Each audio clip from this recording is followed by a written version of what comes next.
Welcome. What is the word? How you feeling out there? How you doing? What's your name? What is the word, my people? What's going on? This is Older Gray, the Cinematic Sorcerer, coming at you from the Wizard's Tower. And welcome, friends, to the dark side of the room. And this is the show where we talk about hobbying and life and all these universal concepts that make life like livable, tolerable, i.e., what do we do? Quiet, you, geez. You want to control your thing from here? No, I don't, okay? So we're just going to silence you. And I thought I had already. I was like, yeah, what's doing all that stuff? And welcome to the dark side of the room. So, we have some fun stuff to talk about today. If you guys noticed last night, we ran a really cool episode of Warp Tumblr's C24. And you know, it got me thinking about a couple of different things. Because I'll be honest. There is something about this game that is showing me something that I really wanted to see. And I wanted to talk to you guys about the overall concept of that today. But first, this is the part where I start begging, all right? And when I say begging, I'm like James Brown. I'm like, please,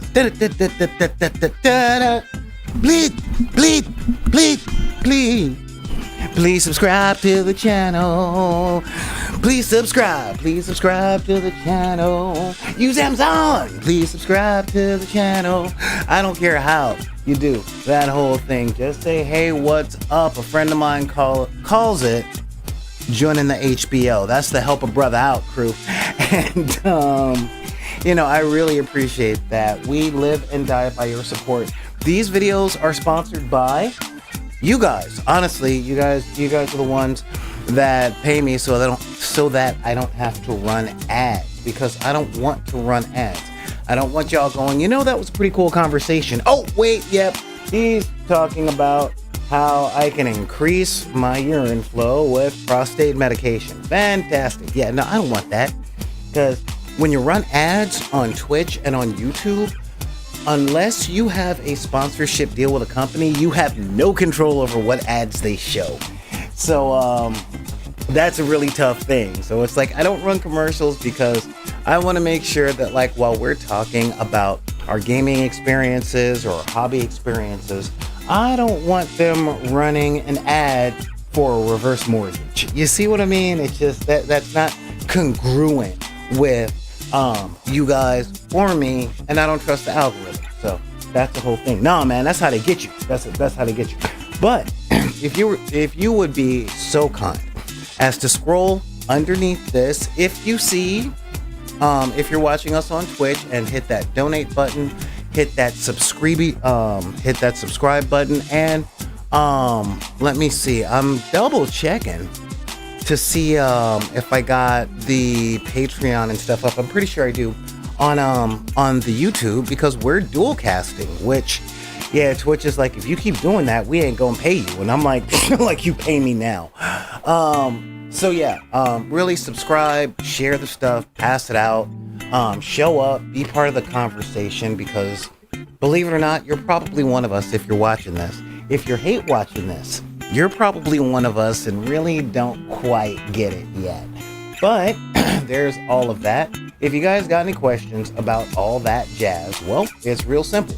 You can hit me up by sending an email to backinthedeck@gmail.com. That's BACKINTHEDECK. Same name on Instagram, same name on Twitter. Hit us up on TikTok. The TikTok is @BidP. And if you are so inclined, sign up for the Patreon.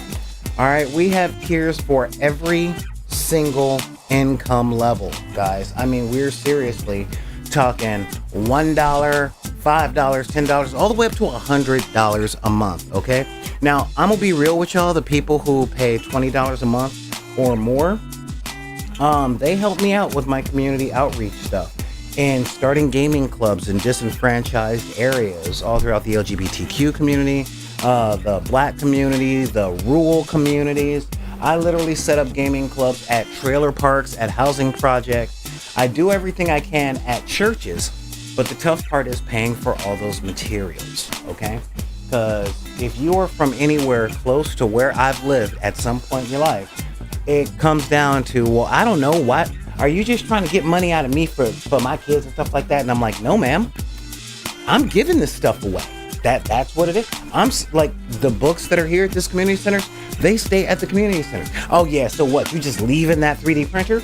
Yes, I am. As a matter of fact, because these skills that these programs are imparting on these students are way more important than lining my pockets. So you're down. It's one of those things. So now that we got all that out of the way, I'm tired. I have not been sleeping very well. For some reason, I can only sleep like 3 hours at a time. It's so weird. But in case you were wondering, yeah, I do have patrons that are on that tier, and I shout them out at every single show, like Shannon Boom Boom Lay, Laura Holton, Jennifer Kroll, Noel Oleander. Hey, I think it's Olander or Oleander. One of the two. I'm getting there. I'm learning the names. Let's see. Queen, yeah, Shannon. Now, I know I'm missing someone. That Shaylee Watson in the Queen tier, King tier being Christopher Chalmers and Laura Gross and Allah. And my ace in the hole, my brother from another mother, my man who gets how much community centers needs this and is on the ground as a decker every single day, even though they just got accepted to a fantastic college program for a labor trade, Mr. Joseph Hines. So, that's the whole thing. Tired of love inspired? No. I'm not tired of love uninspired. I'm not tired of playing the games. As a matter of fact, I come here today to tell you that there is more than one way to play the game. It's two. So, what are we talking about? Well, last night I ran a great game, okay? And I can't say I ran a great game. In truth, I just kind of pointed my players at a plot and let them do what they do. And it was a great game of Warp Tumbler C24. You guys can literally watch that in the archive right here on Twitch, okay? A couple of weeks, I'll probably put it up on the YouTubes and all that stuff, but you guys can watch it. It's great. Our players, Rowdy Rebecca Pena, our player Cassidy Bryce, and our player Vivian, they just rocked it. Rock me, shock me, rock me through the night. Yes, I am in a very 80s hair metal state of mind. All right? We good? Even if we're not. I'm that way and you can't stop me. Like I said, I'm very tired, okay? But here's the thing, okay? I have been trying to put together C24 for years, okay? If you're new to the channel, if you guys are new here, and I mean this, if you're new here, I run a lot of games, and this is for you. Ox 2 and Action Shin and Alien Gathering, and who else do we got here? We got Dankin' Around, Fritz, because it's the Fritz, and Ismay, and Miss Moo's a lot. Hey, good to see you here, Moo. And Neon and Clever Little Vixen, you guys hold it down for me at every show, so you guys already know this, so you can go get, like, a bagel or something. But I run a lot of games, and I don't have any games that are featuring a lot of white dudes. Not because I'm doing reverse racism. No, I mean, how many games can you get out there on YouTube and see a bunch of white guys, 25 to 60, playing D&D? I watch at least 6, all right? And there's nothing wrong with them. But here's the thing. I'll never be Critical Role. I don't want to be. I'll never be the Dungeon Dudes, although I want to have coffee with them. I'll never be XP to Level 3 or RuneSmith or any of those games. But what there was always a moraine of were games that were just LGBT or just the disenfranchised, just the poor, just people of color. And C24 is my game of just women. And I only knew of two games that were majority of women, and that was I Hit It With My Axe and Sirens of the Realm. And I'm like, if I can only name two, but I can name six guy games off the top of my head with Critical Role, Dungeon Dudes, XP to Level 3, Runesmith, Vox Machina. Vox Machina is Critical Role, but Beetle and Grimm. And God, what was Jason Manganiello's? I think it was like Jocks and Math Rocks or something like that. But as far as like an all people of color game, we had Rivals of Waterdeep. And you see what I mean? So I wanted to add a little bit more to that gap that was there. So I do have a game of all black players. I have a game of diverse players from across the country. I have a game that's all women.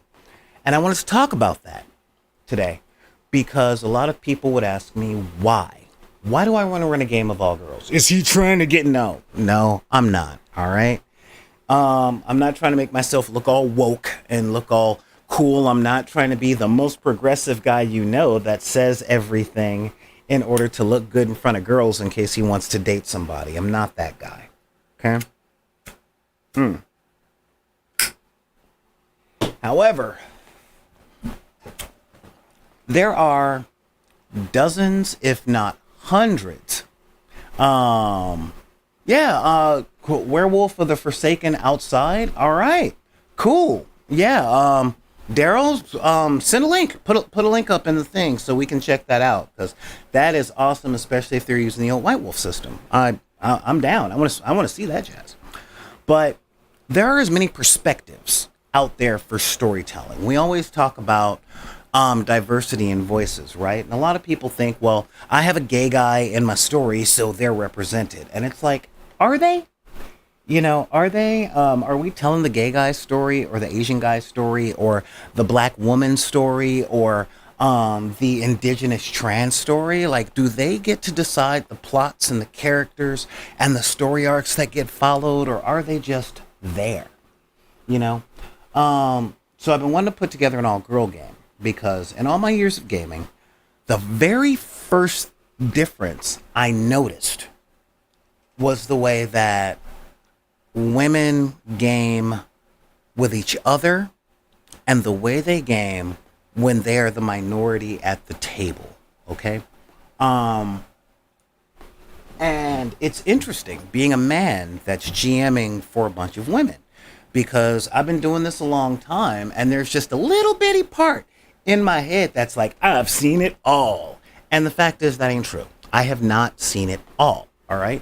In truth, I want to see more. All right, I've seen what I've seen ad nauseum, but I haven't seen it all. Okay, and I say this because like I write a bunch of one shots and campaigns and all that stuff. I have hundreds of pages lined up over the past like 5 years of the new stuff that I've written that I can literally just take a couple of pages to a gaming table and boom, we are done.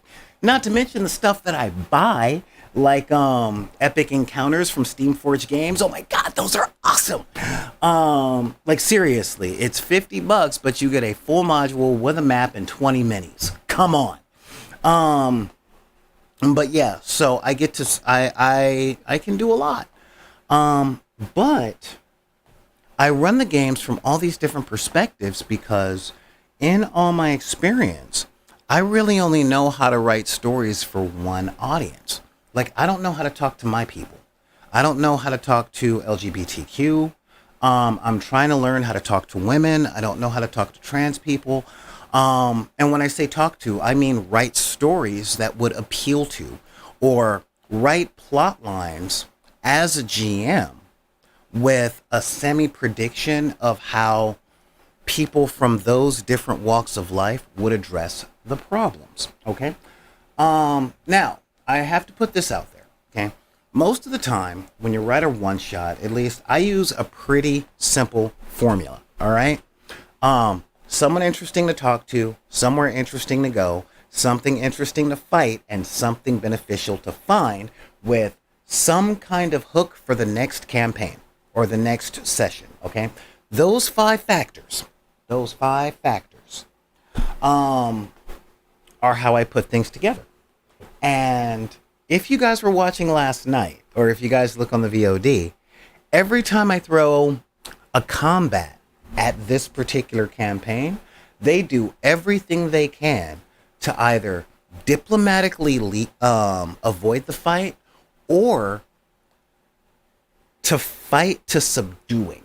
Okay, and what do I mean by that? Well, when I first started gaming, it was, we get in there and we crush, we pound them, yeah. Them goblins are coming. Well, it looks like I'm gonna have me some goblin paste to put across my bread because I'm gonna be doing a peanut butter and dead goblin sandwich, yeah. You know, it was all about killing, all about going in there and being like, I am the king barbarian of the mountain of blood. You know, always a violent power fantasy. Notice I didn't say male. I said violent power fantasy. Okay. And I've run some games with a few people that were pacifists, not because they were looking for creative ways through stories, but because they didn't understand the combat rules, so they did everything they could to not have to use them. And in truth, I see y'all when you do that. And why? Because I was once one of you. And as a GM, it makes things interesting. I commented last night to my players, whenever I have empowered women in my games, it has never failed. Every single game that I have run where women have felt comfortable at the table, pets have been acquired. It's like, I'm gonna attack you with a monster. Oh my god, it's cute. I want to take it home and feed it and pet it and love it until it's happy. And I'm like, make an animal handling check. Oh, a natural 20. Isn't that fun? I mean, real talk, on the very first episodes of Warp Tumbler, and you can find this on the YouTube channel in the archives.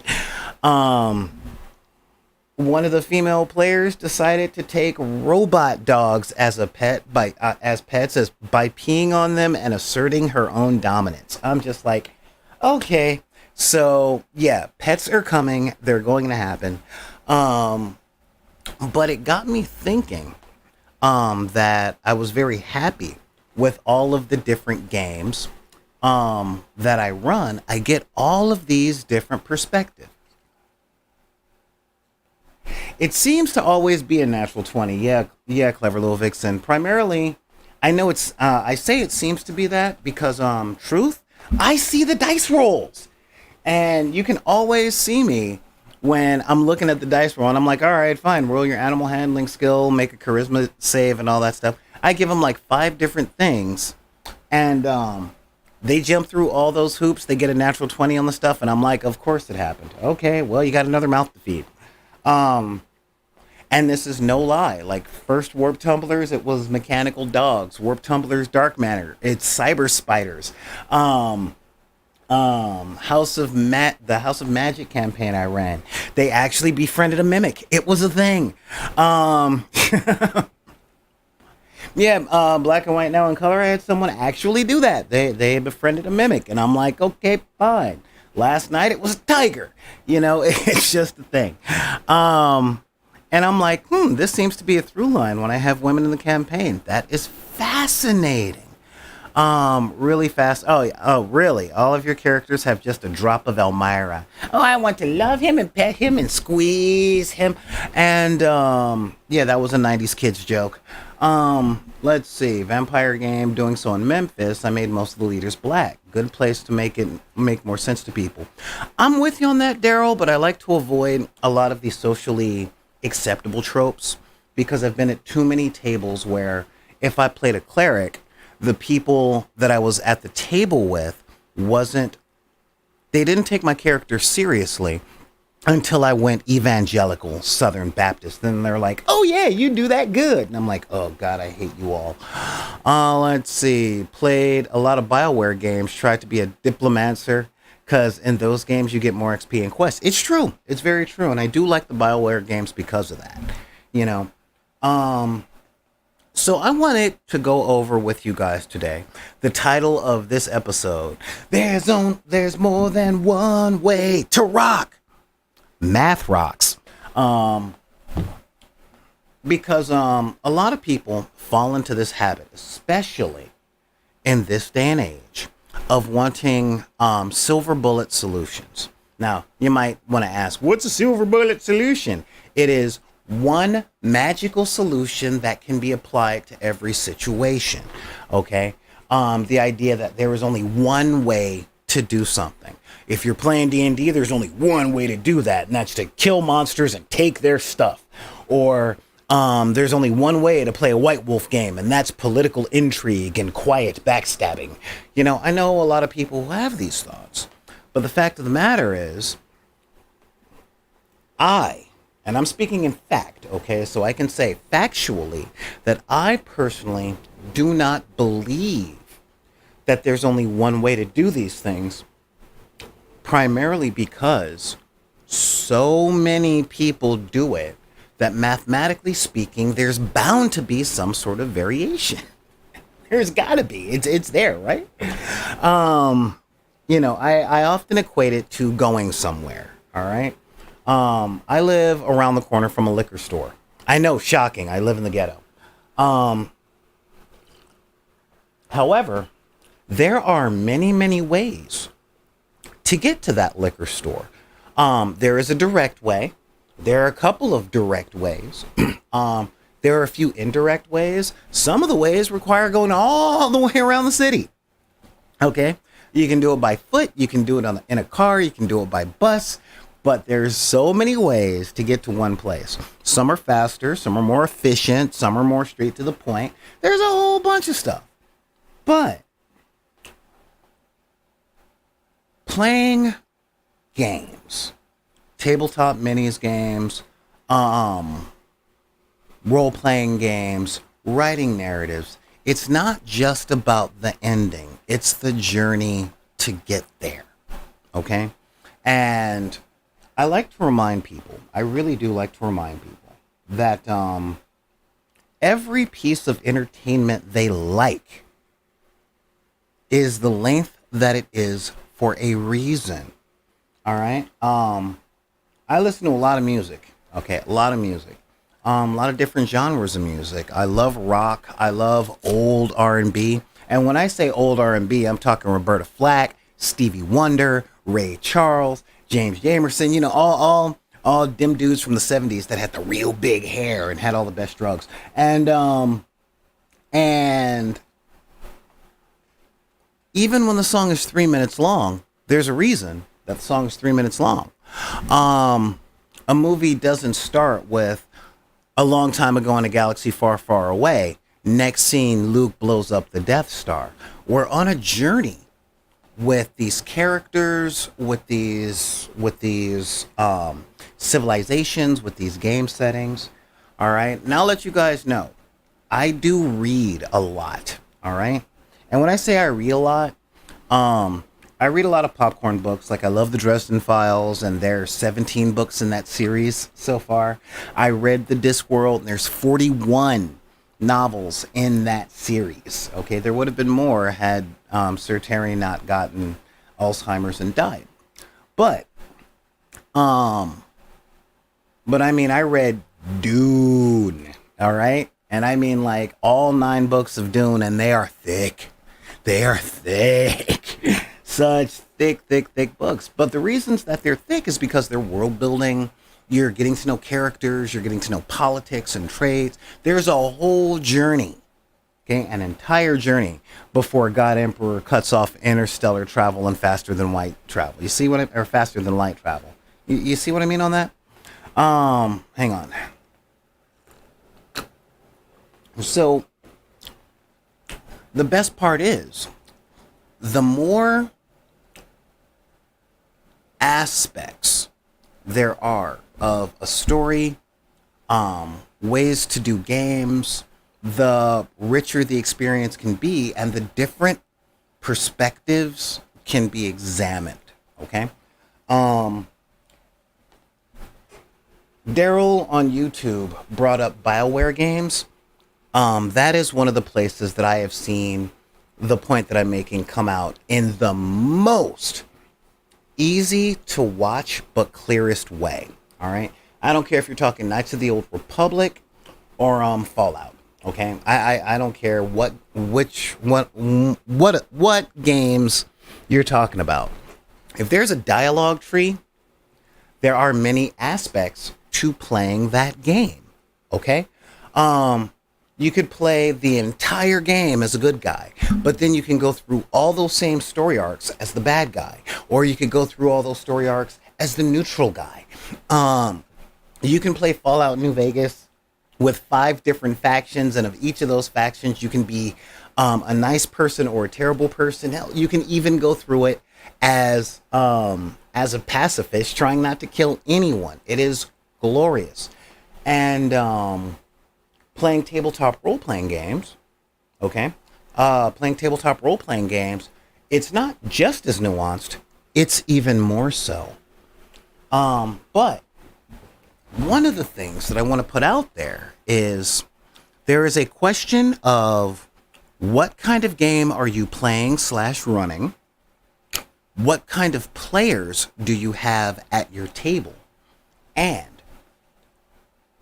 between the combinations of those two, what flavor of gaming group do you have? And when I say that, I mean the gaming group is larger than the sum of its players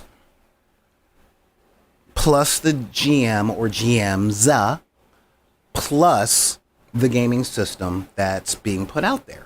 Okay? It's more than the sum of all of those. All right. Honestly, you have to multiply those things, and some happens when you add.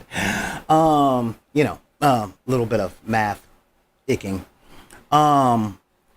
So I did a little research, and I mean a very little research, and I wanted to talk about some of the different types of things. But before I do that, I wanted to bring up something today.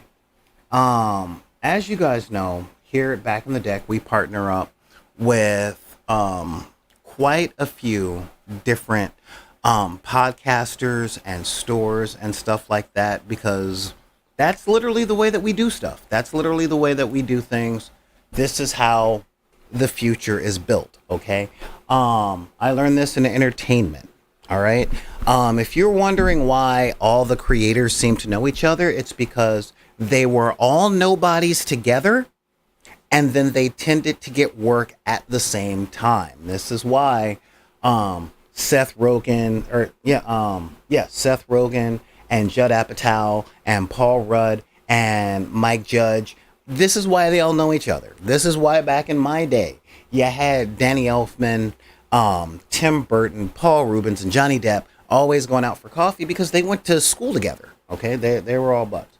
And one of the guys that I partner up with at the Metropolis podcast are going for the Kansas City's People's Choice Award. All right, the People's Choice Award nominations. And you can find this at questionpro.com. I will put a link to this here in the chat. Both on YouTube and both in YouTube and on Twitch, because the Metropolis podcast is the closest podcast that I ever talk about politics and stuff with, and it is a diverse group, mostly men and women of color from all walks of life. Okay, and the head of the Metropolis Collective is a fantastic lawyer. And they talk about politics and world events, and it's not just one perspective, because no group of people are a monolith. Hey, Fried One, you're back. How's it going, man?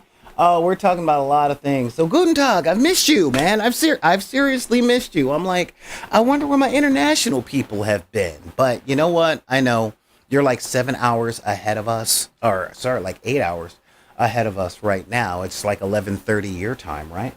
But yeah, so hit the link that I put up there. Vote for these guys for best podcast of Kansas City. If your vote's not counted because you don't live in Kansas City, well, you know what? Show your support anyway. Okay, what'll it hurt? It's a click. It's a quick survey. It's done. They're not gonna take your information. They're not gonna do all that stuff. Yeah, 12:30. All right. Real. I don't. I don't. I don't know how to feel about that. It's always a bad sign if you show up. Does that mean that life is sucking, or just you were up so late because you were giddy and wanting to talk to us? Hopefully it's the latter. Yeah, no, it's not. Well, I hope things work out a little bit better. Insomnia. I get that. I've been suffering the exact same thing, actually. It's why I've been so tired. But let's get back to the other thing that we were talking about on this one, which is those different types of players. All right. Well, as I said, there are many ways of gotta find that tab. Find that tab. I had that tab. Went looking for that tab. All right, well, we're just going to go here. Oh, I think I closed those tabs. That's okay. We'll find them again. But yeah. So as I was saying, in order to really understand the types of gaming tables and types of players that one might have, okay? We have to understand, if not intrinsically, then we have to understand experientially what types of players or what player archetypes we may end up running into. You get me on that? Here we are. Yes, found it. Okay. So let's take a look at the types of players that some people have used as qualifications. All right, let's take a look here. So we've got from tabletopjob.com, the 7 types of players you will have in your group. We've got the storyteller. They love to see the story unfold. They like to know that there's meaning behind the actions of their characters and parties. We got the explorer. They're touching every button they can find. Or, what's that thing? Let's go lick it. This could be something big like a fabled temple of an ancient civilization, or something like a small hidden treasure chamber in a noble's estate. We have the actor. They love role-playing. This player, they love doing voices. They love cosplay. They're really good about not metagaming, and I really dig that. Then there's the ones that are shooting on the edge of heartache. Bang, bang. They are the warriors. Storytelling and all that's fun. But they came here to fight monsters and take their stuff. All right? There's the problem solver, who's kind of the jack of all trades. Okay? They're good in combat. They're good out of combat. They love solving puzzles. And they love being what the party needs. Okay? And finally, the optimizer. Y'all know this as the min-maxer, the munchkin, the power gamer. These are the singularly focused characters, okay? If they are going to be an archer, they are going to be an archer. That is what they're going to do. Don't ask them to read scrolls. Don't ask them to talk to a noble. It's all about, what's that thing? I'm going to shoot it. And if I run out of arrows, I'm going to try and stab it. And if I got to stab it with my arrows, I'll just be shooting it from close. you know. It's real true. All right, the explorers are like, what's that? They're the Indiana Jones types and all that stuff. I can't use the term alpha gamer because an alpha gamer is the player that's all about being better than everyone else at whatever they are doing. So if you have a fighter in the party, nope, the alpha gamer likes to be the better fighter. And if you have a bard in the party, well, the alpha gamer has a higher charisma score. You see what I mean? But understanding that these 7 to 9 archetypes of players can pretty easily be applied to most people at a role-playing game table, regardless of whether or not they're new. Okay? I know a lot of folks, and if you spend any time on them YouTubes, looking at videos on D&D, especially 5th edition, you will find that 90% of the YouTubers out there are out there for the warriors and the optimizers. Okay, there's one channel that I take a look at because it pops up on my feed. Curse you, algorithm! I hate you almost as much as I hate Spectrum. And every single video that I see of his, every single one, is how to have an unbeatable character at first level. All right.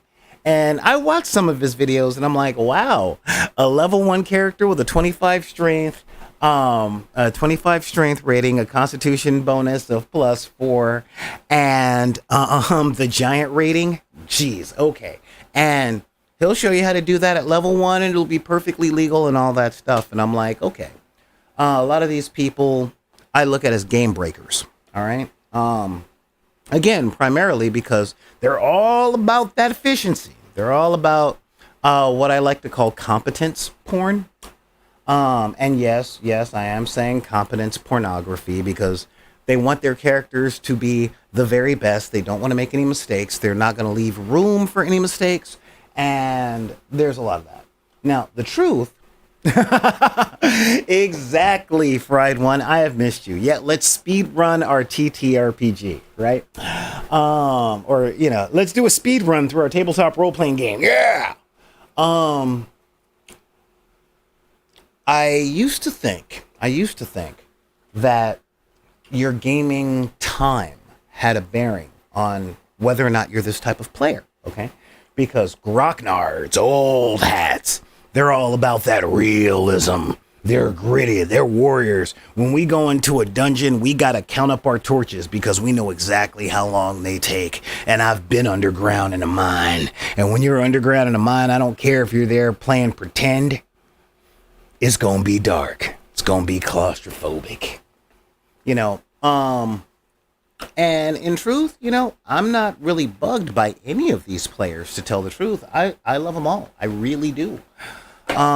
They add flavor. Each player is a different aspect of the tabletop role-playing or tabletop miniatures game experience. And I love it all. I love every single aspect. It's like every type of these players is like another curve. I kind of dig it. But it is up to the GM to understand. I'm not saying condone, nor am I saying condemn, but I am going to say understand the types of players they have access to and to work out whether or not the player archetypes that they have access to are compatible with each other. Now, none of these archetypes are directly opposed to the other archetype, i.e., the two most opposites, of course, are the actor and the warrior, okay? I like role-playing. I like making voices. Look at my cosplay. Can we just hurry up and hit something? Those two, in my opinion, I like to require them both at the table. And the instigator, I adore. The instigator is one of my favorite character types, or player types, rather, because they never allow the table to get bored. And that, as a GM, I adore the instigator. I think every single table needs one. Because I have never read a story I've never read an interesting story where everything went well for our protagonist. you know, it's one of the reasons I like noir over competence porn. It's like, yes, Superman knew it was Lex Luthor. Then he punched Lex Luthor in the mouth, and Lex Luthor's head flew off. And I don't really like those stories. I like the Superman knows it's Lex Luthor. But can he prove it? Well, I don't know. Hey, what's the question doing? I know that you're the bad guy, and if Superman kills you, the world will lose hope. But I'm a nobody crazy person. No, question. No, don't do it. I love that. All right? I love the instigator characters. I love the ones who shake the rest of the table out of complacency. All right? And when I say I like it, it generally means if I don't have it at my table as a GM, or if I'm not GMing, I probably will be that one. But now let's take a look at genres, okay? Because we have character archetypes, or we have player archetypes, all right? And again, these archetypes supersede your character class or your race. You can have the role player who is, you can totally have the role player who is, I am the actor, and what are you playing? I am playing the fighter, and he has the voice of Grishnak, for I am here to make evil stop being evil with my fist. One day I hope to be a paladin, but I don't have faith in anything but what I can believe in, what I can wield, which is my warhammer. I believe in my warhammer, and that makes me special. Question what is best there. Again, that's an optimizer type thing, because it doesn't just come down to how you create your character. A lot of times it comes down to how you make your decisions. How do you strategize with other players,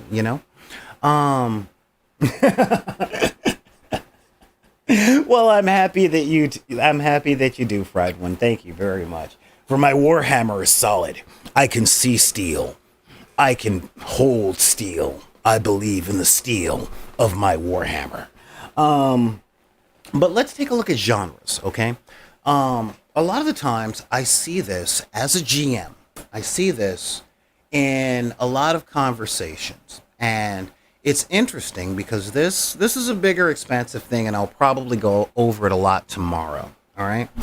But genres of your stories are really, really important, but not all of them are compatible, all right? When I think of a genre, I think of a tone, all right? And I believe that every great story, not good, great, has aspects of a minimum of 4 different genres, but there's always one genre that leads it, okay? Let's take a look into these 9 genres, okay? Let's take a look. Now, this is from the nerd.com. The 9 genres of a D&D adventure, all right? We've got classic fantasy. I will take the ring full of sorrow. I will take the ring, but I'm talking straight up Lord of the Rings, straight up pointy-eared fantasy creatures, bows, arrows, dragons, and dungeons. Straight up classic, and ain't none wrong with that, all right? I happily read Ravenloft just as much as I read Dragonlance, as much as I read Lord of the Rings, as much as I read Aragon. I'm good with all of it.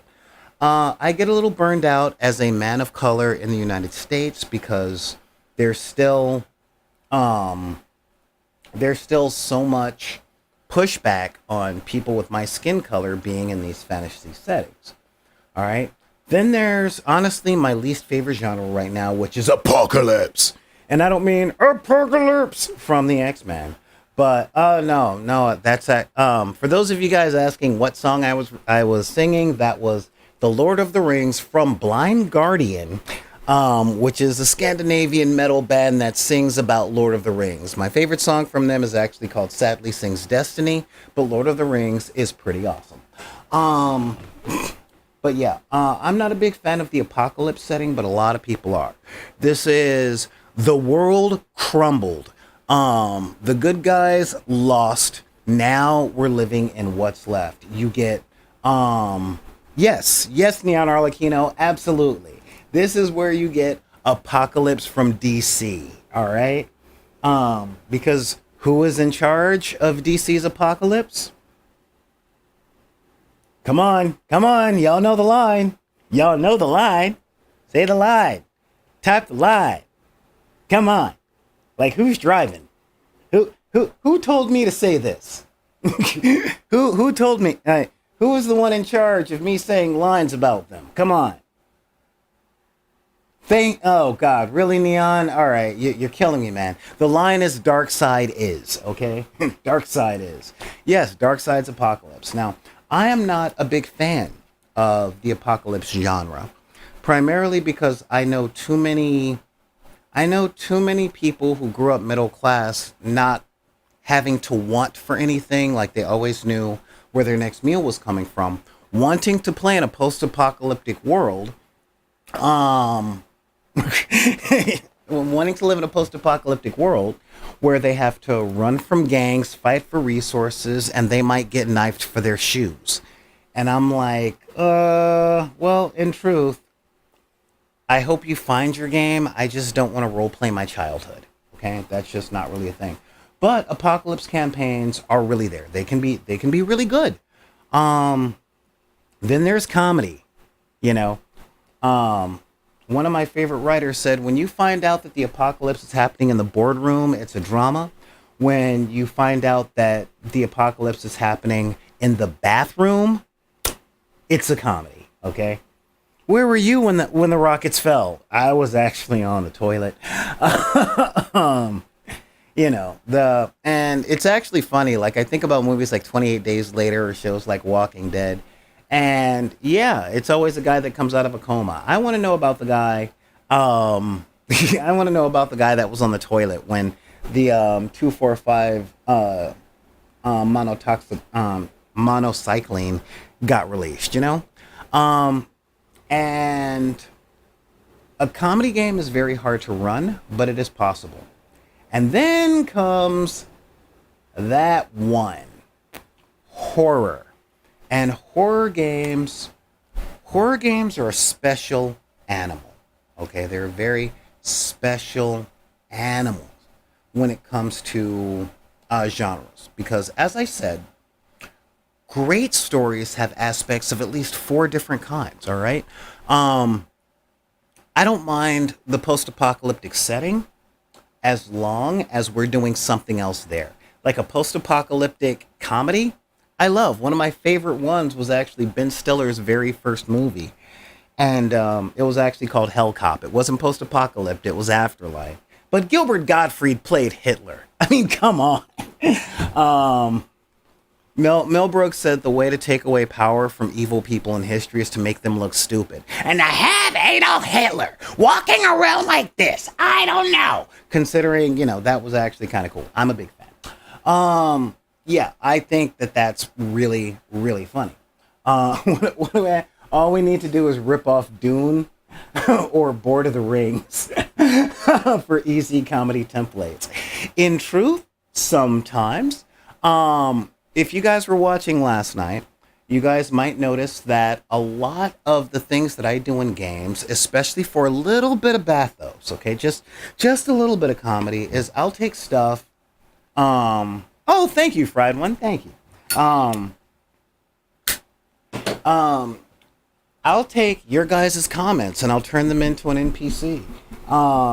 Last night, I introduced a salesman character known as Richard Nautsus. Yes, Richard Nautsus, spelled Naughtsusse.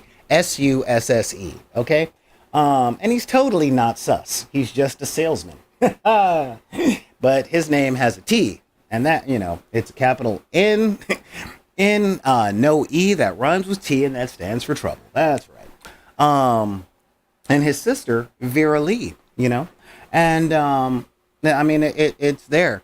A little bit of comedy never hurts. But when it comes to horror, horror is a genre that it's like it really is like a carbon molecule or a hydrogen molecule, okay? I say that in the sense of it can stick to everything. Okay, if you have horror, you can easily make horror comedy. Matter of fact, you can do post-apocalyptic horror comedy. You can just keep sticking horror into anything. All right, but the main types of horrors that they are, the main types of horror are slasher, cosmic, or atmospheric. Okay? The most important part is just to make sure that there is a sense of dread in some way. All right. I know we kind of got spoiled with Blumhouse and A24. Those are the movie companies that gave us Saw and Hostel and all of the torture pornography.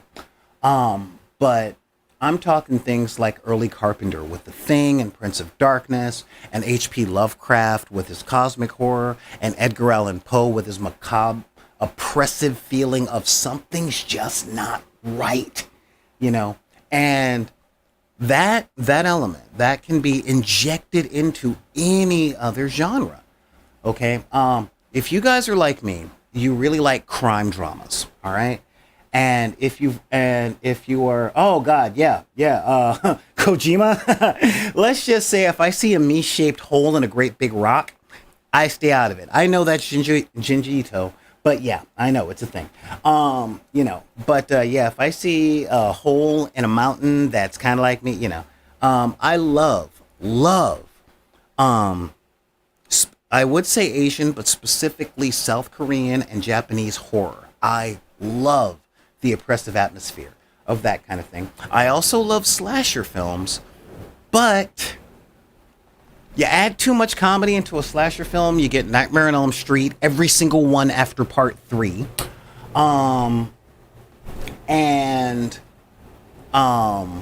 Most of the better ones are the ones with that sense of dread, like the Halloweens. The first 2, I would even go as first 3 Friday the 13th. I would even say Silent Night, Deadly Night 1, part 1. All right. I watch part 2 every Wednesday because in my neighborhood that's garbage day. You know, so it's a thing. So let's get back to these genres. All right. Now, this talks about the subgenre, the slasher, the never-ending force that is just coming to get you. Now moving on, we go to intrigue. Now, intrigue comes with quite a few subdivisions as well. We've got political intrigue, economic intrigue, and my favorite, which in truth, I categorize this as its own category, noir. I love noir. All right. I love detective stories. I grew up reading things like The Maltese Falcon, Devil in a Blue Dress, like Walter Mosley, and God, I can't remember his name because I'm tired, but the dude who wrote Dashiell Hammett. I mean, real talk, when I'm not here, and people who know me in real life or who have met me in real life, they see I chain smoke, I wear a trench coat, and I used to wear a fedora. Not because, look at me, I'm edgy, but because I'm tired. You know, I'm not like, yeah, I'm bad. Look at me. Yeah, I know all the martial arts. I'm like, I'm going to get my nose broken again, aren't I? All right. Let's do this. Bang, bang, bang, bang, bang. Oh, wow. You almost hit as hard as my mom used to hit me when she found my stolen report cards. Bang, bang, bang, you know, kind of thing. That's me. I love the dark atmosphere. I love mysteries. I love puzzles. I love stuff like that. And of course, mystery, political, and noir, they all fall under intrigue. So, and of course, there's the surreal. Now, I'm going to give you guys a warning right now. When it comes to running surreal stories, you really need to know either your gaming group or surrealism, okay? And when I say surrealism, I'm not just talking Picasso, I'm also talking Dada. I'm talking Escher. I'm talking H.P. Lovecraft. I'm talking Grant Morrison, okay? We need the weird. You gotta know the weird, because if you do weird, too weird, you're gonna scare off the interest of your gaming group.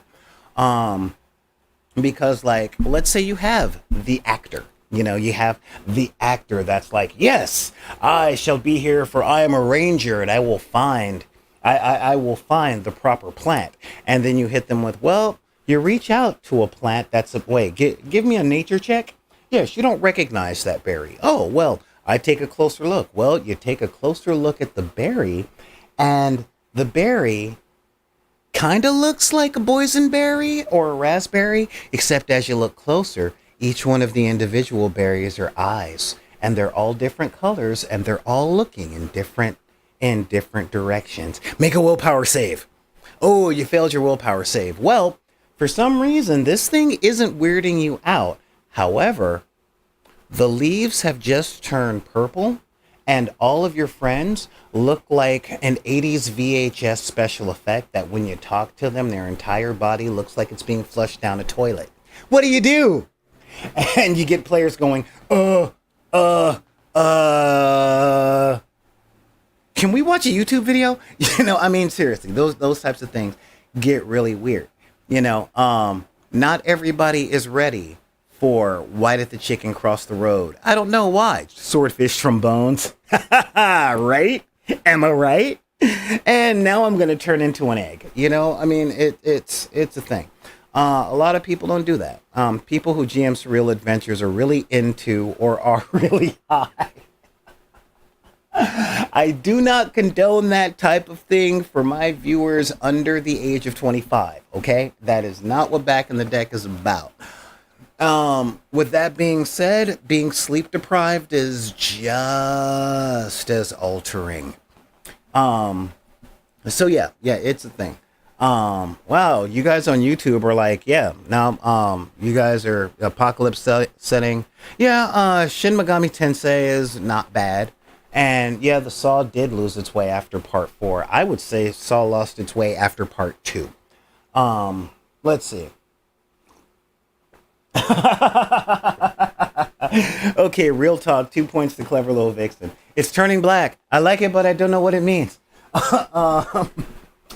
But yeah, I mean, seriously. So when you look at the types of gamers you have at your table, and look at the types of stories that you want to run, there is some formula, and I haven't found it yet, but there is some way of meshing the two to make the games more enjoyable. With my Monday night game, they love talking, they love diplomacy, which means I got to throw them into intrigue plots. That makes things easier for me. There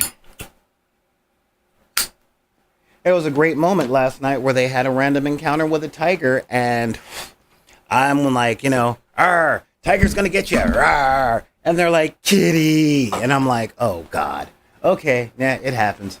It totally happens, and it's a thing."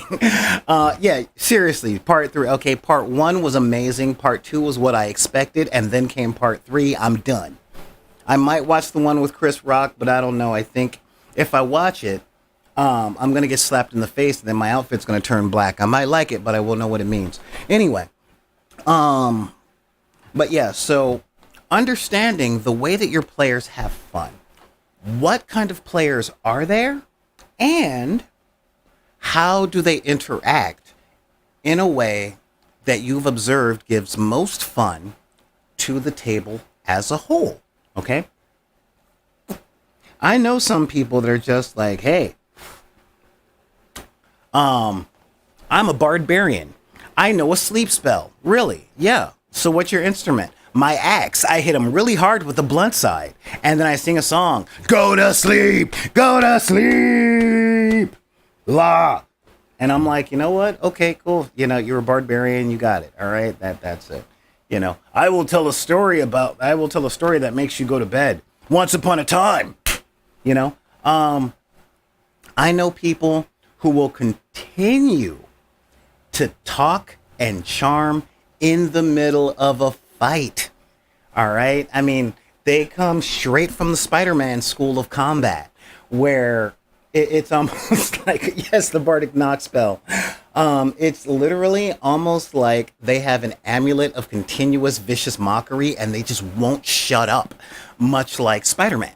And I'm cool with that, you know? The deal, though, is how do you wrangle the players, make sure that they're not stepping on each other's toes, but still giving not just everyone a chance to shine, but sometimes you got to be a little hard and tell players, look, it's not your turn, it's their turn, okay? We're gonna get back, all right? We're gonna get back to you. You know, once upon a time, a face met my fist. You guys are killing me. You guys are killing me. Oh my God, yeah, you guys are killing me. It's the barbarian fly spell. Anyway, but yeah, so understanding the genre of story that you're dealing with, I will say this for a lot of new GMs out there, all right? I'm guilty of this myself. Like, I tend to play wizards, all right? I know, big surprise, right? But I don't play wizards like, look at my power! I play wizards as the guy that knows stuff, all right? I wield my cantrips like they're going out of style. And I was at a table, this was at an Adventure League game, where a guy was running a campaign. I think I've told this story on the channel before, but there's some new people. And he was hoping for a dark, moody, horror type game. And people were disappearing and we got attacked by goblins and stuff. But our random encounter in the forest was a dire badger. Okay, this thing was as big as a bull mastiff. And keep in mind, badgers are about the size of house cats, so are wolverines. So the fact that this thing is the size of like a bull mastiff or a Saint Bernard, that is harsh. All right, but I was playing a conjuration wizard, so to get away from the fight, yeah, I used my conjuration thing for the 5-foot square, and I put a cage around it. You know, and when we got to the goblin place, which is where all of the horror was supposed to go, I'm like, this is the entrance to the cave? Yeah. Hey, you know how to make stuff, right? Right. Got a couple of wheels? And I rolled the cage, and I went right back, okay? Went right back to where the badger was. My thing was still up. I rolled it to the cage.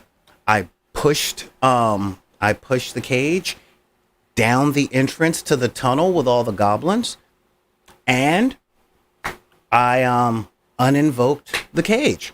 I'm like, dude, I can do this once a day, so it's no more cage. And so there's an angry dire badger falling down a hole. When it landed, it got up, it was ready to fight, and goblins were everywhere. So it killed half the goblins. And he looked at me a little disappointed because I turned his game into a comedy. And I'm like, I wasn't doing that for the laughs. I've got 9 hit points. And I'm a wizard. A wizard doesn't get into combat like that. What do I look like? Gandalf the White? You know, the one time Gandalf got into a fight, it was with a Balrog, and he was gone for the second half of the first book and the first half of the second book. So I don't want to deal with that. I just did what made sense to me, you know, and it turned out that it turned out to be a little funny. I'm like, okay, cool. It was a little funny, but that was kind of how I play fantasy. But then I read things like the Dresden Files and Constantine, so I don't look at every single wizard as Dr. Fate or Dr. Strange, okay? Sometimes you just got to throw a badger at a dude, you know? You know, sometimes you have to give a major distraction with a handful of fireworks instead of spells. But when it came time for horror, he just had to up his game to make an oppressive environment. And, you know, he managed to pull it off. He threw a few shadow beasts at us, which were good, because when I cast my light cantrip in the freaking cave, it only went 2 feet ahead of me. And when I cast it on a rock and threw the rock down the cave, that rock got 2 feet down and disappeared. But when we got back to it, it was there. And I'm like, cool, this is the fear that you wanted to inject into the thing. That's awesome, because as a GM, you have to be ready on the fly to inject certain elements into your story to appease the types of players that you got. Again, instigator and problem solver. Old school Constantine from like Jamie Delano fried one is more of a con man. He knows stuff, but he doesn't cast spells. He just tricks people into hurting themselves. And I'm a big fan. I'm a big fan of that. Think smarter, not harder in the Dresden Files. Exactly. So I hope our discussion today really helped you guys understand that these are some of the factors that you have to consider if you're a player or a GM. All right. Whenever you go into a game or you're going to run a game, understand that these archetypes are things that you have a very high probability of running into. Now, your miles may vary, but I'm going to put it right now. I don't really like listicles, but things do have categorizations. It's a real thing. All right. Dangerous Habits was okay. I'm actually one for Original Sin, believe it or not. Yeah, that was, we can talk old school Constantine for days, but a lot of the newer stuff was very good too. A lot of the newer stuff was very good, especially after he met Zed. But this isn't a channel where I geek out with one person online, at least not today. That's Thursday. But so I want you guys to really think about what kind of player do you tend to be most often. Now, I do want to qualify and say this. No player is one of these things all the time. And no story is only one of these types of stories all the time. At least no good story. If you look at 90% of the stuff that you love, you'll be able to see some comedy, some mystery, some complication, some instigation, even some horror. Horror in the sense of dread. Okay? Sometimes there's some visceral stuff, sometimes there's not. But every single story that lasts the test of time has a bunch, at least 4 elements from other genres that are put into it,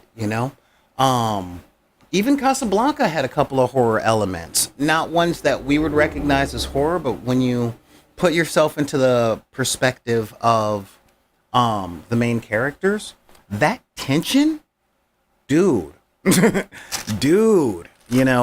there's some scary moments. I brought up how much I love crime drama. There were very, very, very many moments of dread in things like The Wire and Breaking Bad and Better Call Saul and The Godfather and Narcos and Ozarks. Like, there's a lot of times where you're like, oh my God, oh my God, oh my God, and all of those things add to the experience. Okay. All of those things add to the experiences. And the more you understand what elements you like working with, what elements you're good at working with, and what elements your players are, and I mean the players that are at the table other than you, are good at receiving, then you end up with amazing, amazing gaming experiences. Okay? But either way, I want to thank you guys for showing up. I think we've had a pretty good discussion today. Yeah, Luca Brasi and Sonny's death definitely felt like horror. However, comedy in The Godfather, leave the gun, take the cannoli. Seriously, we're all the way out there. So yeah, I want to thank everybody, for showing up. Don't spoil it for me, Stargate. I'm only on season 3. I'm kidding, you can spoil it. You can't spoil it. I like watching the journey. I don't care what happens. I like seeing how it happened. But yeah, I want to thank y'all over on the YouTube. We got the Stargate and Daryl. And who else do we got over here? Yeah, Stargate and Daryl. Thank you guys for holding it down. This is pretty awesome. And thanks for showing up 2 days in a row. That's really, really good. Friday one, it's great to have you back, man. Seriously, you know, we're always happy when you're here. You and Red Hulk 05 and Afatagan, you know, you guys are great. I've really missed you guys, and I'm glad you're here. Along with Ox 2, Action Shin, Alien Gathering, Attila Khan. What's up, Khan? Let's see, Black and White Now in Color, Commander Root, Danking Around. It's a Fritz. It's May. Ms. Muzalot, Neon Arlecchino, Neon Knight 13, Vixabel Cosplay, and of course holding it down like gravity. Clever little Vixen. So thank you guys for showing up. Tomorrow we'll have another conversation on something. I said we were going to talk about something, but that was an hour ago. That may as well have been last week. But in the meantime, if you guys want to get a hold of me and stuff like that, well, guess what? We got a Discord, y'all. So head on down to the Discord server and talk with each other. Leave me messages. We have one little monkey on our Discord that just goes meme after meme after meme after meme, and that's fun. The link to the Discord is right there in the chat on both YouTube and Twitch. And of course, you know, feel free to send us an email, because, well, you know, that's one of the better ways to get a hold of me. I got some stuff that I have to continue to make for the charity and for my patrons and stuff, but feel free to hit me up at backinthedeck@gmail.com. That's BACKINTHEDECK@gmail.com. And the social media that all of us have and none of us likes, such as Twitter and Instagram, and hit me up on TikTok. I gotta say, my puppet band is actually coming together pretty well, and they're going to be doing some cool stuff probably in May.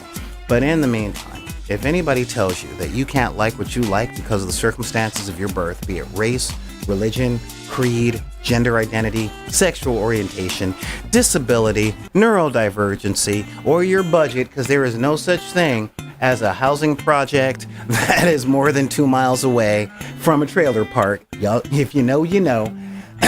You can tell any of those people to put any of those cards back in the deck. To answer your question, Black and White Now in Color, yes, vote for the Metropolis. Follow the link that I put up earlier for Podcast to Kansas City. Those guys are awesome. And we will see you guys next time on the Dark Side of the Room.